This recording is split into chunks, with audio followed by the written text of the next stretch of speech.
Hey guys, Michael Tobin here, and welcome back to another Apps Every Day. And today we're taking a look at the top 5 mental health apps that I personally use. There's a million of them out there, so I would love to hear which ones you guys have down in the comments below. But here's my top 5, so let's run through them. First one is Betterhelp.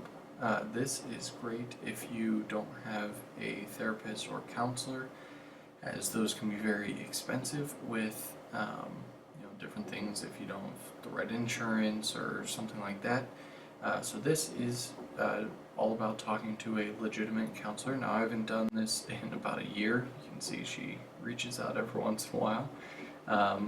But prior to that, we've had a ton of long conversations, basically going through, and it starts off with kind of a basic questionnaire just to have them get to know you. But these are completely licensed therapists. If I go into my counselor here, I can read all about her, what her degrees are and specialties and things like that, as well as you can see video reviews and written reviews from other people who have chosen them as a counselor, so that's really cool. You can also schedule different types of sessions, so as you saw, I only did text stuff, but like for example tomorrow at like 2, I can either schedule a chat, a phone, or a video call, and that's really nice. Again, this isn't free, you do have to pay for it. They have a bunch of different options, as you can see here. You can pause the video if you want to read into it, and of course, if you're thinking in terms of an app, oh man, that's really expensive, up to $40 a month or even $55 a week. But again, if you've gone through therapy before, you know that usually it can be without insurance, well over $200 a session. So for unlimited sessions and talking, not a bad price if you need it. Next up is Headspace.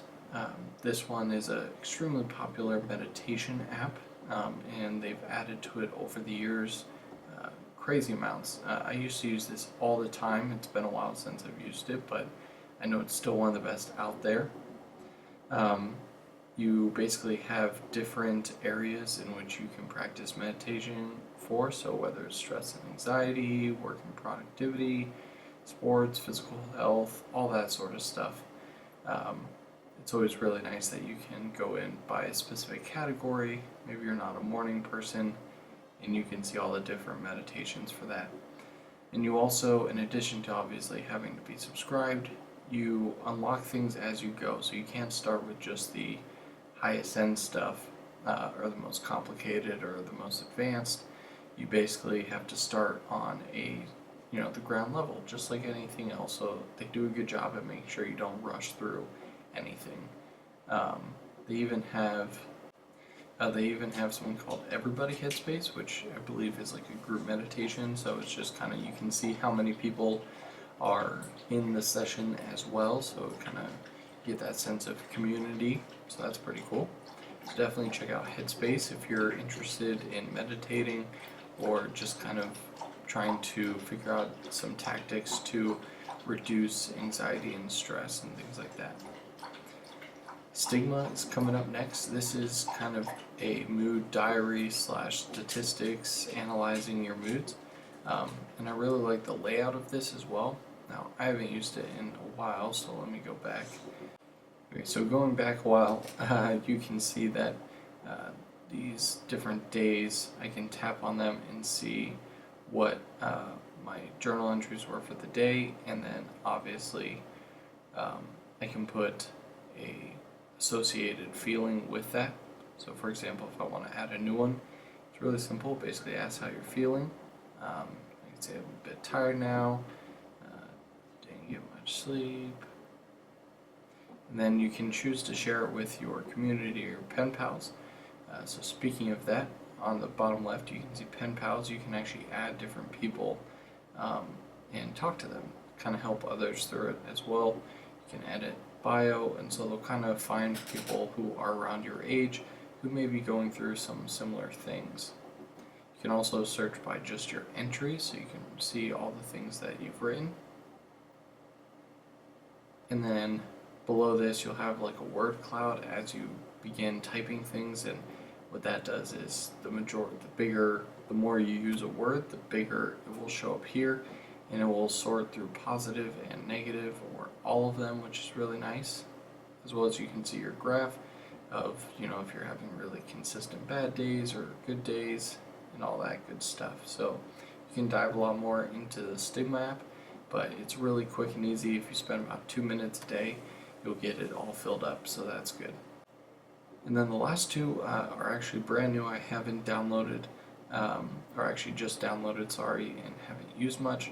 But the Youper was a highly recommended one that I see popping up everywhere. This is basically an AI kind of helping sort of mechanism. So it basically, you're talking to an artificial intelligence, and it gives you different prompts. So I can say, maybe I'm, anxious right now, and then you can say on a specific 1 to 100 scale. So maybe I'm 75, and you can say like, oh, I'm working too much or something. You can hit capture there, and then basically it's going to start having a basic conversation with you. I'm going to say I'm done for now. Oh, great. The only annoying thing is sometimes you just want to like get out of the text messaging, and I haven't found a way where I can just skip all this. There we go. Alright, now we're back here. So now under mind, it basically shows you so under the mind, it basically shows you all the things you can sift through to see all your past data entries. You can see insights, again, kind of gives you a graph. And then as you're doing check-ins, you can see that they're grayed out now, because again, I haven't used this app. I was just testing it out today. But you can see what are the things that make you each of these moods. So you can see triggers or things that make you happy. You can do an emotional health checkup right here to monitor your health. And then under me, you have some personality traits, discovery sort of stuff. And then there is a premium version that you can upgrade to get all of these benefits here. Feel free to pause if you want to read those. And yeah, that's a basic overview of the Youper app. Time to jump into the last one, which is eMoods. And this one is a little less pretty in terms of, you're not getting journal entries, stuff like that. This is definitely for the more analytical person. And as you may have saw, or at least the full name of this app is eMoods for tracking bipolar. So here you can go under log moods. You can change to any of the days, and basically it's the same thing for each day. At the top you put in your sleep. You can put how depressed you felt, was your moderated, elevated mood, how irritable, anxiety, stuff like that. And you'll notice the further to the left you are, the lighter blue color you have, and all the way to the right is going to be a very deep blue. And you don't save anything, it auto saves. You can go under calendar, and you basically memorize the questions in order, and then the colors associated with that, so you can see like, ooh man, like the last couple questions I have all deep blues, so gotta work on that. And then under the graphs, you can see sleep at the top, the average hours, you can see your average mood.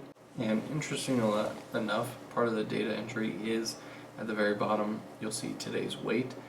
So you can add in your weight, and because, for a lot of people, weight contributes a lot to mental health. And then you can go under resources if you find you need more help or anything like that. They have a bunch of free resources that you can contact, which is really nice. So thanks for taking a look at my top 5 favorite mental health apps. Let me know again down below what you guys have, and if you have any different apps.